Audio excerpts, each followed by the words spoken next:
Voilà, alors, en introduction au message, et je prendrai quelques passages bibliques avec vous, mais en introduction, et si vous le permettez, je vais vous inviter à un voyage imaginaire.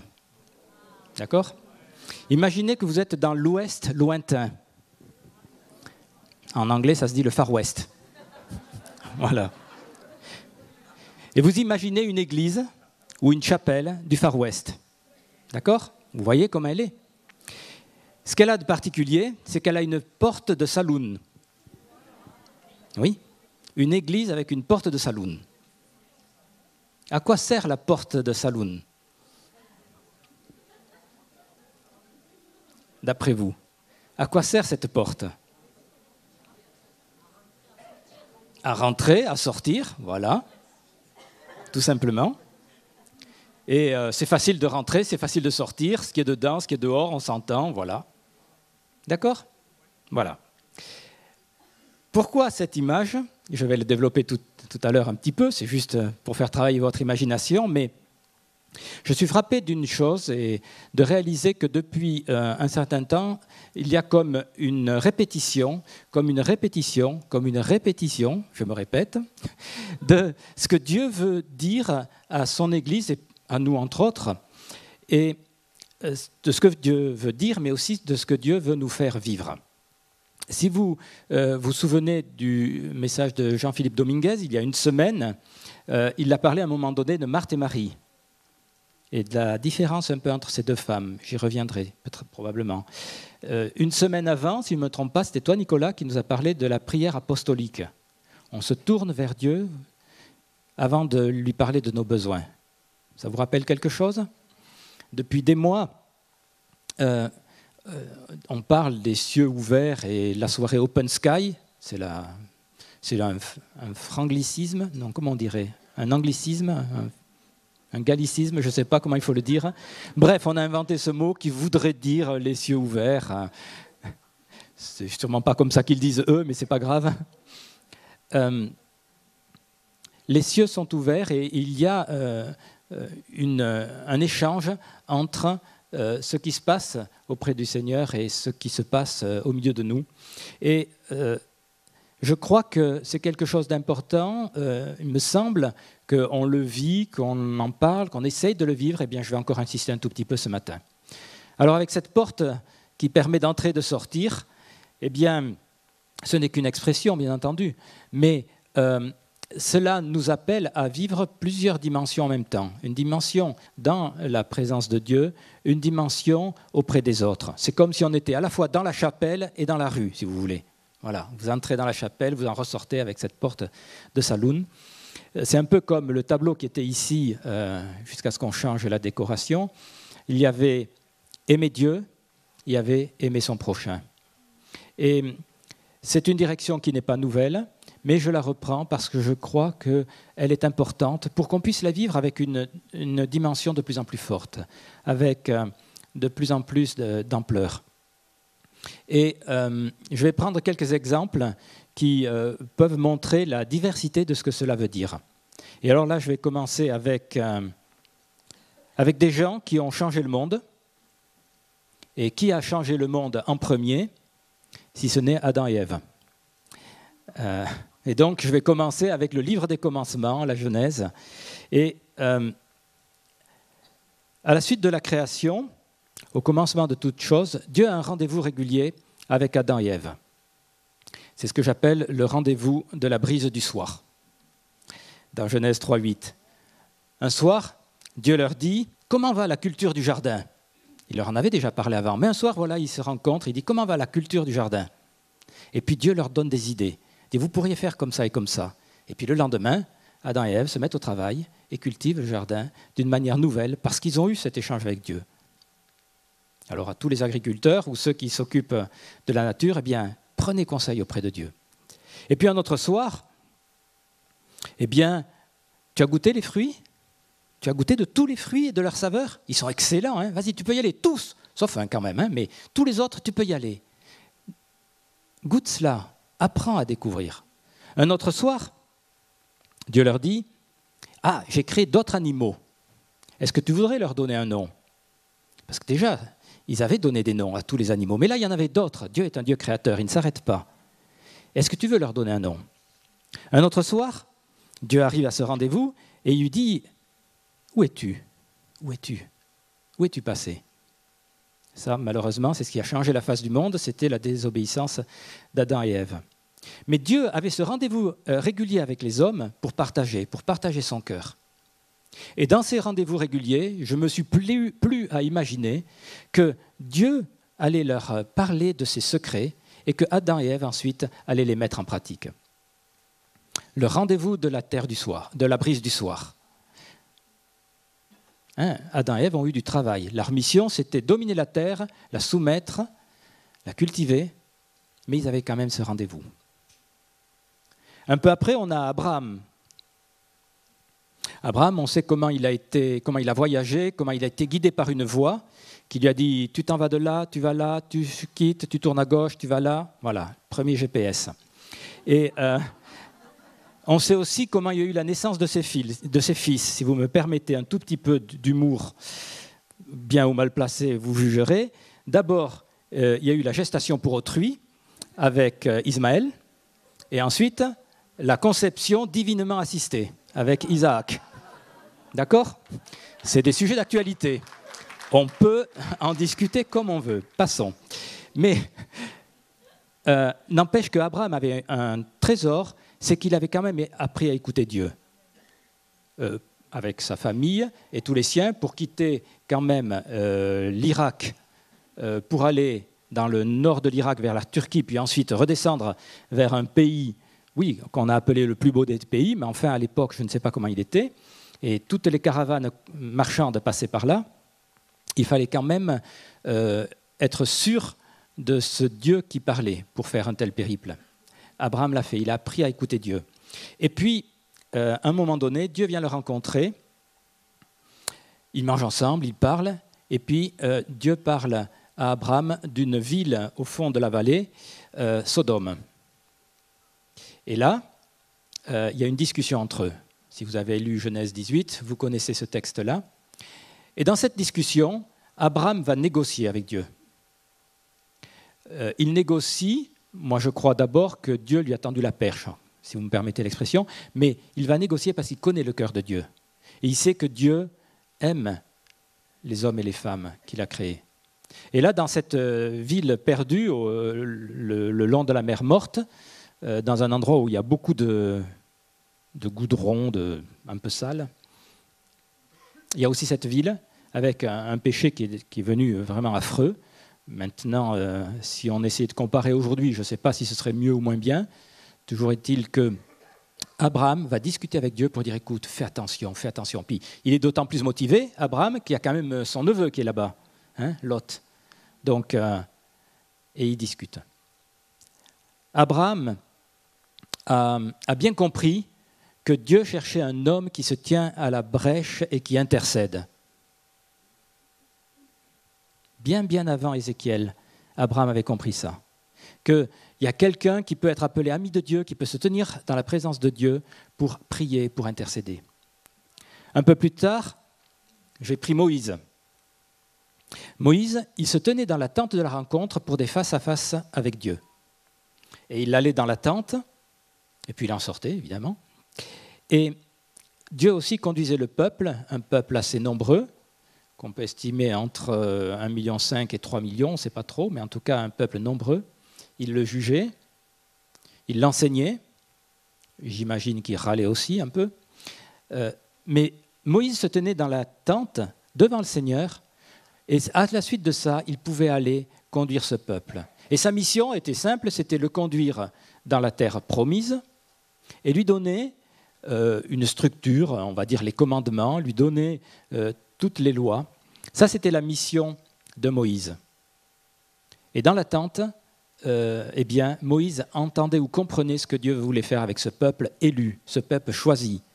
Ce peuple pas toujours très simple, mais ce peuple choisi. Et puis, ce qui est intéressant de voir, c'est qu'il y avait son assistant, on va dire, Josué, qui rentrait aussi dans la tente avec lui, mais qui restait beaucoup plus longtemps.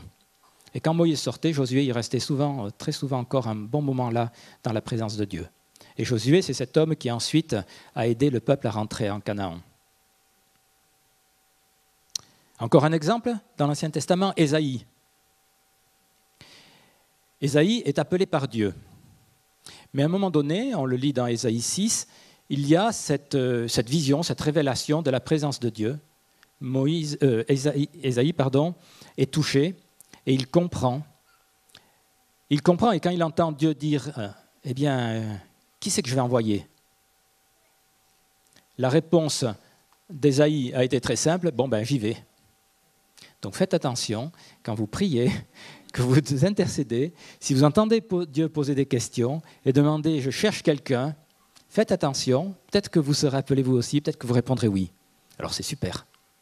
Ésaïe a pu répondre à cet appel parce qu'il avait vu Dieu, il avait entendu Dieu, il avait compris ce que Dieu voulait faire et ce qu'il cherchait.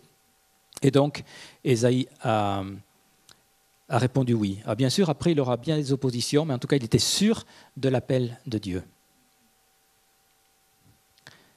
Un autre homme qui a changé la face du monde, qui, à votre avis ?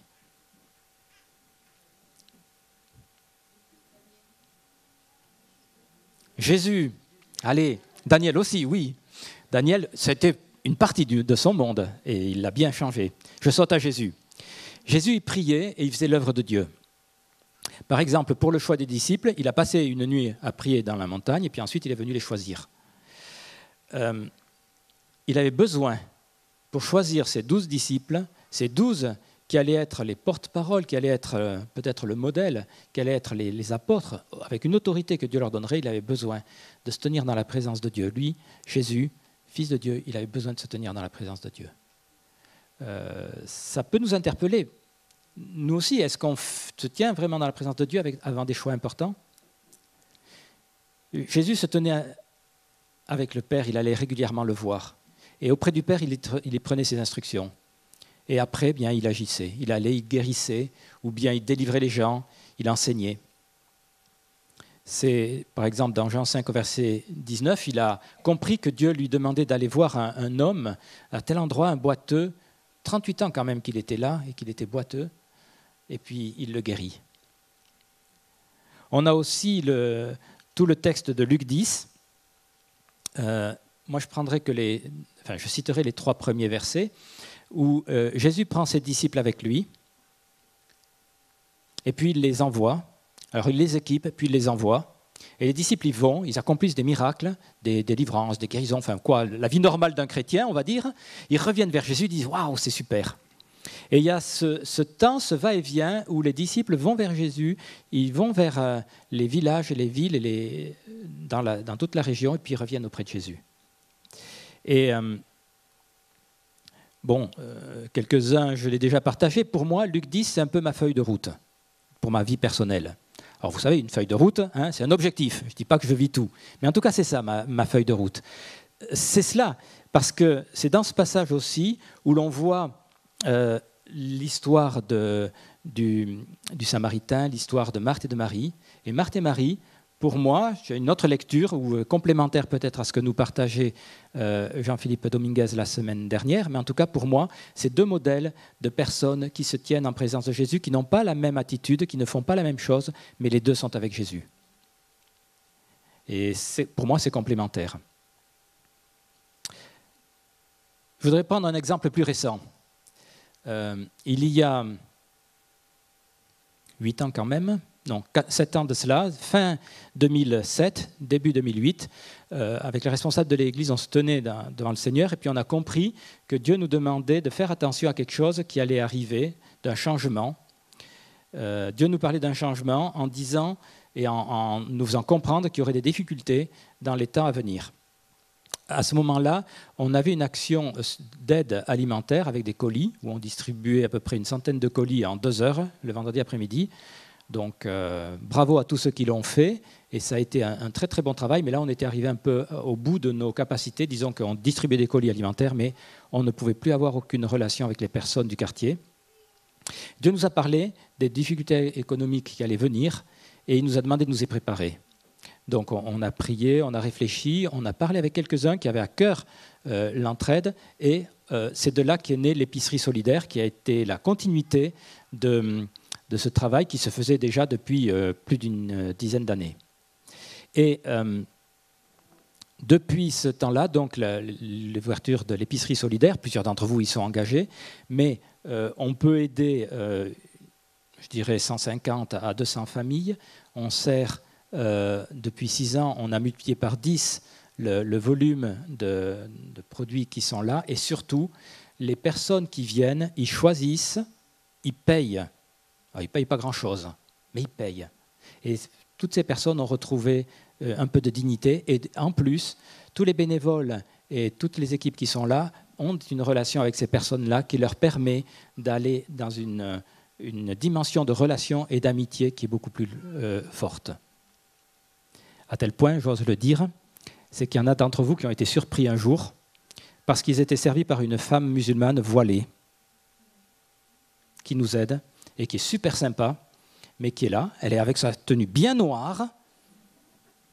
Elle est là et elle est super sympa et elle aide aussi parce qu'elle a compris le sens du service que l'on fait. Pourquoi on a pu faire cela? Parce que Dieu nous a parlé, parce qu'on a écouté Dieu aussi. Depuis l'installation de cette épicerie, il y a eu une multiplication. On a aidé d'autres épiceries à se créer sur la ville de Toulouse. Jean-Louis, entre autres, a aidé, a initié même la création d'une plateforme logistique qui sert plus de 60 épiceries dans la région. Ça continue, ça continue.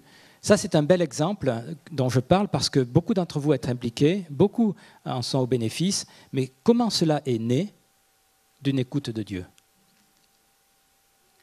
Parce qu'on a osé dire ce que l'on fait est bien, mais Dieu nous a dit oui, mais, et il nous a fait comprendre qu'il fallait changer et évoluer. Au travers de ces exemples, ça c'est quelque chose de récent, mais aussi des autres exemples, ce que je veux partager, dire ou redire, c'est que aujourd'hui, c'est toujours le temps de vivre cette histoire de la porte du saloon, d'entrer et de sortir, d'aller et de venir. Et la question c'est, est-ce que c'est pour tous et comment on peut le vivre? Alors est-ce que c'est pour tous? Moi je dirais probablement oui. Et quand je dis ça, ma pensée c'est sûrement oui. Oui, on peut tous venir auprès du Seigneur, aller, venir, aller, ressortir. Pour certains, le rendez-vous de la brise du soir, eh bien, c'est à 7 heures du matin, ici dans la maison des prières. Il y en a qui sont fidèles depuis des années. Pour d'autres, c'est la nuit ou dans la journée, peu importe, et tout va très bien. Quel est ton rendez-vous de la brise du soir? C'est la question. Quels sont les moments où nous avons personnellement, et peut-être même collectivement, ce rendez-vous avec le Seigneur? Pour certains, ça peut être le temps du culte. Bon, c'est mieux que rien, mais je dirais que c'est quand même un peu pauvre, c'est pas ça le but quand même. Et puis il y en a qui papotent beaucoup pendant les temps de louange, c'est dommage. On est là pour célébrer Dieu et pas forcément pour discuter les uns avec les autres. À 9h30 dimanche prochain, vous venez à l'accueil café, vous pourrez parler les uns avec les autres. Hop, j'ai glissé ma pub. En fait, je dirais que nos appels, nos vies, nos destinées sont différentes. Donc, on ne va pas calquer sur chacun le même modèle, mais c'est quand même intéressant de se poser la question, qu'est-ce que Dieu me demande? Avec la porte du saloon, eh bien voilà, ça va, ça vient, on peut rester dedans, aller dehors, revenir, re-aller. Et il ne faut pas rester d'un seul côté. Moi, je dirais qu'il faut être un peu à l'intérieur, dans l'intimité du Père, un peu à l'extérieur, avec les gens, dans notre travail, dans notre quotidien, dans notre mission. Et le sens du centre apostolique que l'on est ou que l'on veut être, c'est d'écouter Dieu pour aller, d'en recevoir pour envoyer aussi. Et c'est le temps où on doit vivre cela encore et encore. Parce que je crois tout simplement que Dieu nous dit c'est le temps. C'est le temps pour son peuple, c'est le temps pour nous. Alors, est-ce qu'il faut être dedans? Est-ce qu'il faut être dehors? Moi, je vous encourage à choisir. Et il faut choisir. Pas choisir l'un ou l'autre, mais choisir les deux. Vous avez compris quand même. Mais je vous invite à choisir. Être dedans, être dehors. Il faut oser vivre ces deux dimensions-là, celle de l'intimité avec le Seigneur et celle de l'accomplissement de ce qu'il nous demande. Ce que je dis là n'est pas nouveau, hein, on le dit, on le redit depuis longtemps. Mais je veux vraiment encourager chacun parce que je crois que ce sont des réalités dans lesquelles nous pouvons venir beaucoup plus, dans lesquelles Dieu nous attend beaucoup plus. Autant auprès de lui, dans l'intimité, seul ou à plusieurs, peu importe, autant dans notre service.